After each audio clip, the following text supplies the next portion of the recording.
और इतनी फुर्सत से बिठाया है कि अब यहां से आप कहीं भी जाओगे, इसके बाद में अब आपको कोई भी मंदिर दर्शन खुला हुआ नहीं मिलेगा। सब मंदिर 1 बजे और 1:15 बजे सब बंद होते चले जाएंगे, केवल यही दर्शन ठाकुर जी आपको।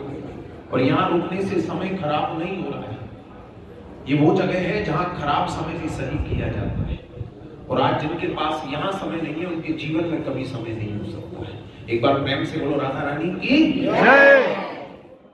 ये वो घर है जहाँ यशोदा मैया भगवान कृष्ण को घुटमन चलाती थी और क्या कहती थी, पापा पैया चले कन्हैया। आज मैं बोलूंगा पापा पैया, आप लोग बोलना चले कन्हैया, और थोड़ा थोड़ा आगे आगे खिसकना, जिससे भगवान की रज आपके कपड़ों से लगे और आपको ब्रज में आने का लाभ प्राप्त हो। पापा पैया चले कन्हैया, पापा पैया चले कन्हैया, पापा पैया चले कन्हैया, चले कन्हैया नहीं चले चले पापा पैया चले कन्हैया, पापा पैया चले कन्हैया, पापा पैया चले कन्हैया। एक बार प्रेम से बोलो राधा रानी की। एक बार हाथ ऊपर करो और एक बार प्रेम से ताली मार के हंसिए, जिससे भगवान आप लोगों को प्रेम से बोलो राधे राधे। हमारे यहाँ 3 तरह की यात्रा होती है। बंदी पड़े चले जाओ, आप लोग अपनी गाड़ी से यहाँ तक पड़े चले जाओ, आप लोग अपनी गाड़ी से यहाँ तक पैदल चल के आए, वो भी आपकी पद यात्रा। जो कुछ आप लोग नजर से देखेंगे वही नजर यात्रा। कुछ दिखा कुछ नहीं दिखा, उनका मुंह से नाम लेने से उसे कहते हैं मुख्य यात्रा। सब लोग हाथ जोड़ो और अपने मुंह से उन तीर्थों का नाम लो जिससे तुम्हारी यहाँ की यात्रा हो। सभी लोग अपने मुख से बोलो, अष्टपदे हमारे नंदगांव धाम के नंद बाबा के यशोदा मैया के दर्शन यात्रा हे नंद बाबा पूर्ण करना भक्ति देना मनोकामना पूर्ण करना, घर में धन धान्य बढ़ाना, राजी खुशी घर पहुंचाना, फिर बुलाना, बार बार बुलाना, 1000 बार बुलाना। बाबा की जय। यहाँ आने का क्या महात्मा है भैया? 2 शब्दों में यहाँ की महिमा है, ध्यान से सुनना, जिससे आपको नंदगांव का पूरा इतिहास पता चलेगा। कहते हैं वृंदावन सो वन नहीं और नंदगांव सो गांव, और वंशी वट सो वट नहीं, श्री कृष्ण नाम सो। संसार में हमारे भगवान श्री कृष्ण जैसा कोई भी दूसरा नाम नहीं है, और हमारे नंदगांव के जैसा कोई भी दूसरा गांव नहीं है। क्यों नहीं है? क्योंकि भगवान श्री कृष्ण का जन्म हुआ था मथुरा में कंस की जेल के अंदर। रातों रात वसुदेव जी ने उनको पहुंचा दिया यमुना पार करके गोकुल।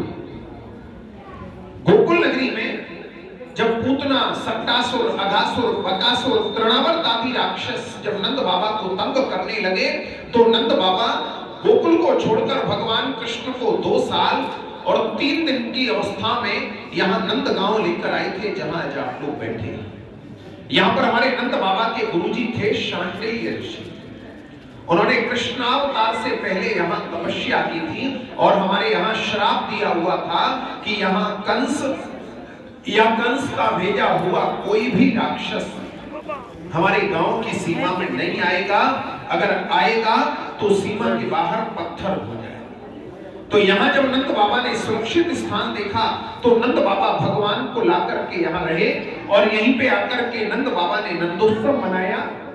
जैसे हम आप लोग अपने घर में अपने लड़के का, बच्चे का जन्मदिन मनाते हैं कि नंद घर आनंद भयो, जय कन्हैया लाल हाथी घोड़ा पाल की, जय कन्हैया लाल की, जय कन्हैया लाल की, जय कन्हैया लाल की, जय कन्हैया लाल की। नंद बाबा के पास उस समय रुपया, पैसा, सोना, चांदी इत्यादि ये धन नहीं हुआ करता था। उस समय जो सबसे बड़ा अनमोल धन था वो था 9 लाख गाय। उनमें से 2 लाख गाय नंद बाबा ने यहाँ पे आकर यहाँ के 7 ब्राह्मण ब्रजवासियों को दक्षिणा के रूप में दान दिया। हमारे यहाँ आज भी जो आप जैसे भक्त वैष्णव लोग जो घर से संकल्प लेकर आते हैं, जिन पर हमारी राधा रानी श्याम सुंदर कृपा करते हैं, आज भी हमारे नंदगांव धाम में गाय दान करके जाते हैं। क्योंकि आपने श्रीमद् भागवत में सुना होगा इस गांव का नाम गोलोक धाम बोला जाता है, क्योंकि नंद बाबा ने यहाँ स्वयं गाय दान किया। जिस प्रकार से गुजरात में द्वारकापुरी है, वहां चावल दान का विशेष महत्व होता है। आंध्र प्रदेश में तिरुपति बालाजी है, वहां सोना दान होता है। बिहार में गया है, वहां पिंड दान होता है। उसी प्रकार से हमारे नंदगांव धाम में गाय दान का विशेष महत्व बताया गया। लेकिन चलते फिरते यात्री हमें भैया उनसे नहीं बने, क्योंकि आजकल महंगाई इतनी, आजकल अपना ही पेट का दान करना बड़ा मुश्किल का काम है। 50, 60, 70 हजार रुपया से कम खर्चा नहीं होता है। तो उन यात्रियों के लिए जिनके अंदर भावना है, हमारी मंदिर समिति ने यहाँ निमित्त सेवाएं रखी हैं, जिनका छोटा छोटा दान है। अगर आप में से किसी भी भक्त वैष्णव की इच्छा हो तो प्रेम से सेवा करना, नहीं हो सब लोग शांति से दर्शन करके प्रसाद लेते हैं।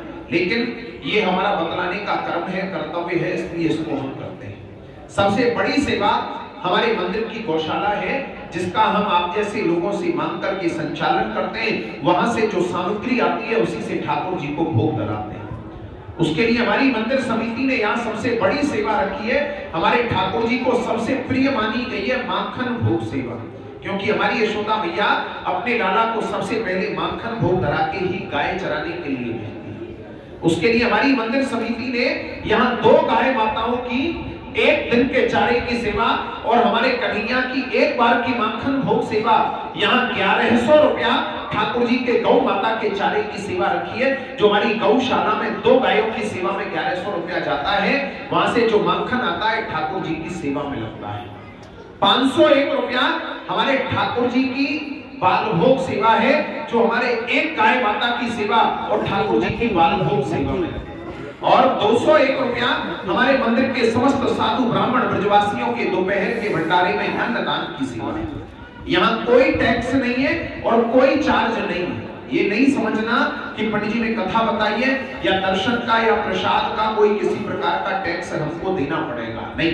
अगर आपकी इच्छा हो, भावना हो, प्रेम से सेवा करना, अपना नाम बताना, आशीर्वाद लेना, नहीं बने कष्ट पाके कोई भी 1 पैसा नहीं देना। सब लोग शांति से आशीर्वाद प्रसाद लेके जाना, क्योंकि देने वाली हमारी राधा रानी, हमारे श्याम सुंदर हैं, जो आपको भी देते और हमारे यहाँ के गौ भोग भंडार के लिए भी देते। लेकिन आज आपकी कमाई में कुछ हमारे धर्म खाते का साझा है, क्योंकि गृहस्थ जीवन में कर्म खाता चलता रहता है, कुछ धर्म खाते में निकालना चाहिए। और ये वो घर है जहां से भगवान कृष्ण कार्तिक महीने में गोपाष्टमी के दिन, सबसे पहले दिन, इसी दरवाजे से भगवान अपने हाथों से गाय माता का पूजन करके गायों को चराने गए थे, जिस दिन से इनका नाम गोपाल रखा गया। आज हमारे गोपाल ने आपको अपने उसी घर में आके और आज एकादशी के दिन आपको अपनी गायों की सेवा करने का अवसर, सौभाग्य प्रदान किया है। आपके इतने बड़े दल में से, इतनी बड़ी भक्त मंडली में से कोई भी ऐसे ठाकुर जी के भक्त हो जो अपना हाथ ऊंचा करके कहें कि महाराज हमको भगवान ने दिया है, आज हम अपने नाम से, अपने माता पिता के नाम से, अपने बच्चों के नाम से, आज नंद बाबा के घर में हम नंद बाबा के सम्मुख बैठ के हम नंद बाबा की 500 गायों में से हम 2 गाय माताओं को चारा खिलाना चाहते हैं। हमको भगवान ने जीवन भर दिया है, आज हम उनके दिए हुए में से एकादशी के दिन कन्हैया की सबसे प्रिय माखन सेवा में अपनी खुशी आत्मा से सहयोग करना चाहते हैं। वो सबसे पहले अपना हाथ ऊंचा करना, नाम बताना, आशीर्वाद लेना, और भैया नहीं बने, फिर बोल रहा हूं, कष्ट पाके कोई भी 1 पैसा नहीं देना, क्योंकि कष्ट पाके दिया हुआ दान ना तो देने वाले को लगता है और ना ही लेने वाले को लगता है। प्रेम से और श्रद्धा से, बुरा नहीं मानना। अपने शौक मौज में दुनिया खर्च करती है। आजकल एक दूसरे को दिखाने के लिए हम लोग 10-10, 20-20, 50-50 हजार के, 1-1 लाख के मोबाइल लेके घूमते हैं केवल फोटोग्राफी के लिए, और वो चोरी हो जाएगा, खराब हो जाएगा, फिर दूसरा ले लेंगे। लेकिन ठाकुर जी के दरबार में अगर उसी मोबाइल के 1 बार का रिचार्ज करने लायक में दान कर जाओगे तो ये चोरी होने वाला और खराब होने वाला नहीं है। ठाकुर जी आपको सहज